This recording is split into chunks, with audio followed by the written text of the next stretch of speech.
Selamat pagi sahabat Alkitab. Marilah kita memulai hari ini dengan perenungan atas firman Tuhan. Bacaan Alkitab kita pada pagi hari ini diambil dari 2 Samuel pasalnya yang ke-8 ayat 9 sampai dengan 18. Ketika Toi, Raja Hamat, mendengar bahwa Daud telah mengalahkan seluruh tentara Hadadezer, Toi mengutus Yoram, putranya, kepada Raja Daud untuk menyampaikan salam dan mengucapkan selamat kepadanya, karena ia telah berperang melawan Hadadezer dan mengalahkannya. Sebab Hadadezer ini sering berperang dengan Toi.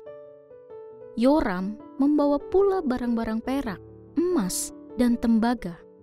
Barang-barang ini pun dikhususkan Raja Daud bagi Tuhan, bersama perak dan emas yang telah dikhususkannya dari segala bangsa yang ditaklukkannya. Dari orang Aram, orang Moab, Bani Amon, orang Filistin, orang Amalek, dan dari jarahan yang diambil dari Hadadezer bin Rehob, Raja Zoba. Demikianlah Daud mendapat nama. Ketika pulang, ia menewaskan 18.000 orang Edom di Lembah Asin. Lalu ia menempatkan pasukan-pasukan pendudukan di Edom. Di seluruh Edom, ditempatkannya pasukan-pasukan pendudukan, sehingga seluruh Edom takluk kepada Daud. Tuhan memberi kemenangan kepada Daud kemanapun ia pergi. Demikianlah Daud memerintah atas seluruh Israel. Daud menegakkan keadilan dan kebenaran bagi seluruh bangsanya. Yoab, anak Zeruya, menjadi panglima. Yosafat bin Ahilud menjadi bendahara. Zadok bin Ahitub dan Ahimelek bin Abiatar menjadi imam kerajaan. Seraya menjadi sekretaris kerajaan. Benaya bin Yoyada menjadi panglima orang Kreti dan orang Pleti. Putra-putra Daud menjadi imam. Sahabat Alkitab, perang pada masa Israel kuno adalah bagian dari dinamika relasi antar bangsa. Masing-masing bangsa punya hasrat untuk memperluas kekuasaan dan wilayahnya. Pada masa itu, belum ada aturan yang disepakati bersama mengenai penyelenggaraan perang. Akibatnya, perang bisa terjadi dengan begitu brutal, bahkan cenderung membawa korban sipil yang begitu hebat. Kerajaan Israel juga menjadi bagian dari dinamika itu.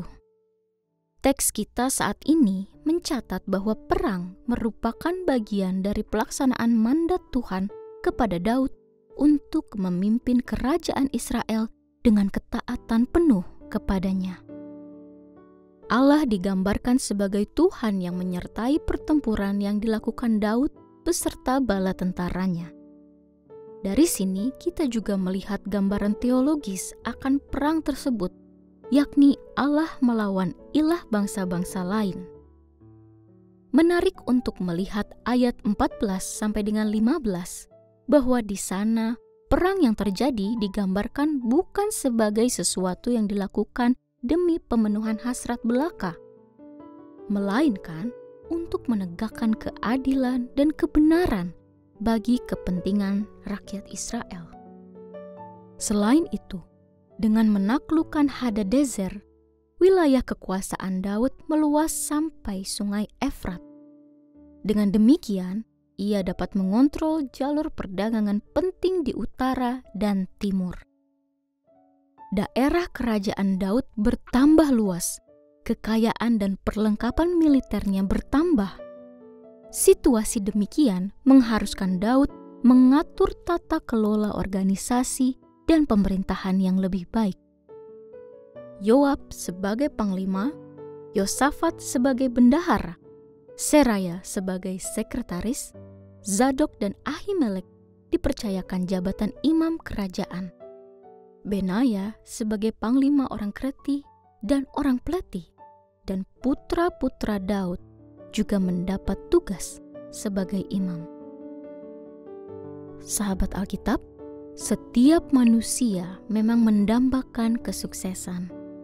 Namun seringkali apa yang kita lakukan untuk mencapai kesuksesan tersebut menggadaikan segala prinsip yang kita pegang ataupun mengabaikan perintah Tuhan yang seharusnya lebih kita utamakan. Melalui pengalaman iman Daud, kita diingatkan kembali bahwa yang terpenting dalam hidup bukan hanya kesuksesan dalam bidang yang kita kuasai, melainkan juga bagaimana kita memperolehnya. Perang yang dilakukan Daud adalah jalan untuk meneguhkan eksistensi kerajaannya.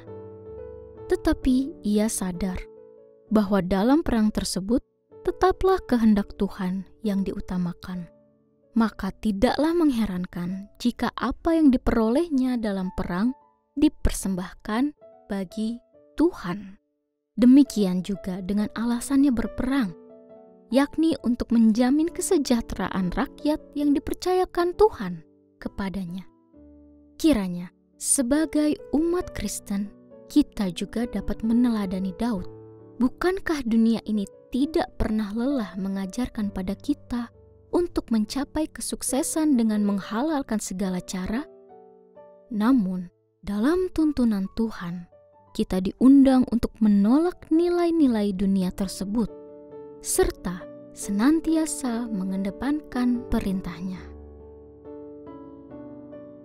Mari kita berdoa. Ya Tuhan yang Maha Kasih, kami bersyukur atas pengajaran dari renungan ini yang mengingatkan kita akan pentingnya ketaatan dan kerendahan hati dalam segala langkah. Ampuni kami ya Tuhan, jika terkadang kami terjebak dalam ambisi dan tuntunan dunia yang mengabaikan kehendak-Mu. Bimbinglah kami untuk selalu mengutamakan kebenaran dan keadilan dalam segala tindakan kami. Berikanlah kami kebijaksanaan dan kekuatan untuk tetap setia pada perintah-Mu. Meskipun godaan kesuksesan dunia mungkin menghampiri kami. Terima kasih atas rahmat dan pengajaran-Mu ya Tuhan. Di dalam nama Tuhan Yesus kami berdoa. Amin.